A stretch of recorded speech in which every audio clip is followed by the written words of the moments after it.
Every time a war begins, people expect global trade to collapse. Ships stop moving, ports shut down, supply chains freeze, but that is almost never what actually happens, because the ocean behaves differently from land. War does not stop maritime trade, it bends it. The ships keep moving, the cargo keeps flowing.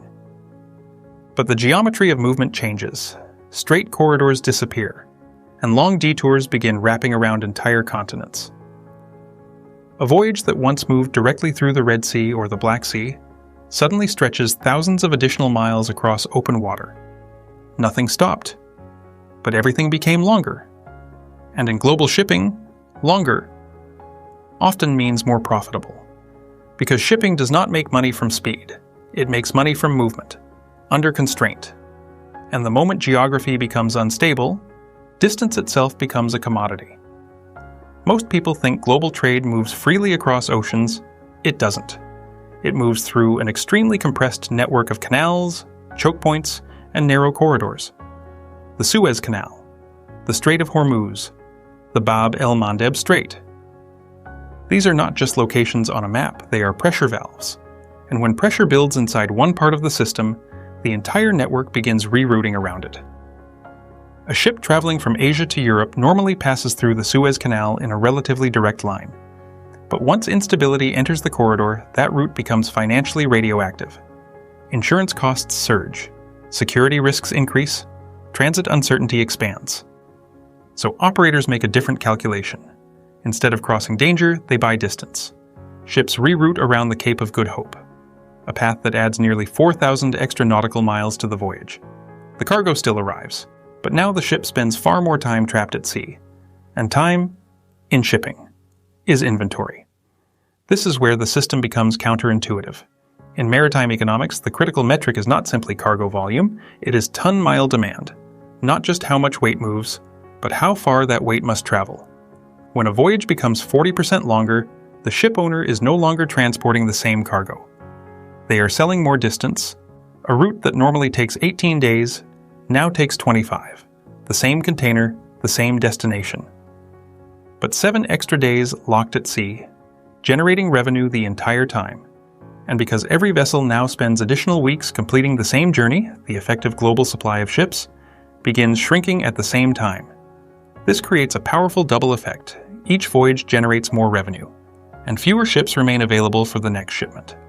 The fleet becomes artificially tighter, not because ships were destroyed, but because geography itself was stretched. War changes the shape of trade routes, and that reshaping converts time into scarcity. To understand why this becomes so profitable, you have to look at the structure of a ship's balance sheet. A large tanker or container vessel is an enormous fixed-cost machine. Crew salaries remain relatively stable. Financing costs remain relatively stable. The steel still requires maintenance. Whether the vessel crosses peaceful water or sails beside an active conflict zone, most structural operating costs barely change. But revenue can change violently.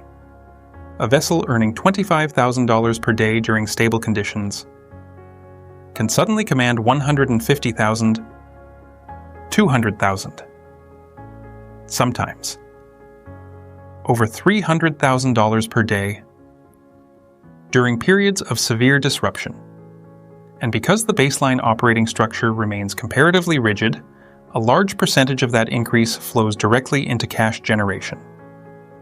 The ship itself has not changed, the engine has not changed, the crew has not changed, only the friction around the system has changed. And friction is what the market begins pricing. The moment a vessel enters unstable waters, another layer appears. Insurance, war risk premiums, security surcharges, emergency routing costs. These are invisible forces, you cannot physically see them on the hull of the ship. But financially, they behave like gravity fields attached to geography. The same vessel carrying the same cargo can suddenly become dramatically more expensive. Simply because of where it travels. Risk becomes measurable, then tradable, then billable. And most of these costs do not stay with the shipping company. They move downstream, into manufacturers, into retailers, into energy markets, into consumers. A shopper in Berlin buys a bag of coffee.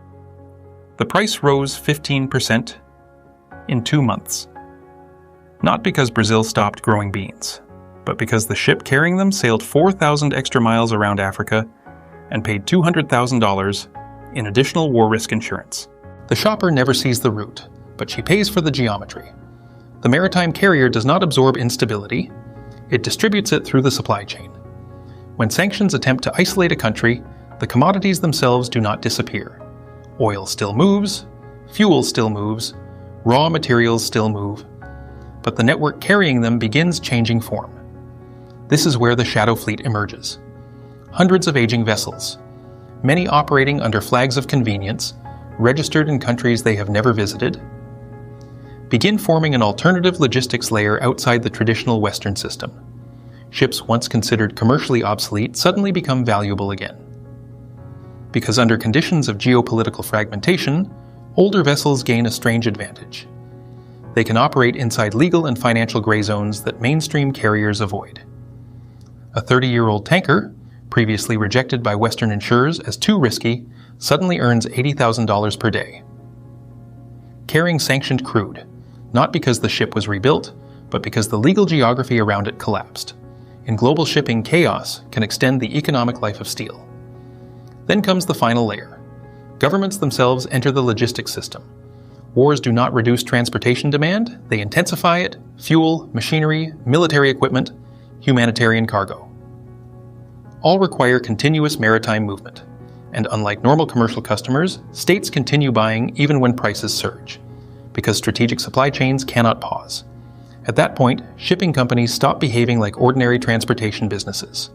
They become geopolitical infrastructure. The private fleet becomes partially integrated into state-level logistics planning.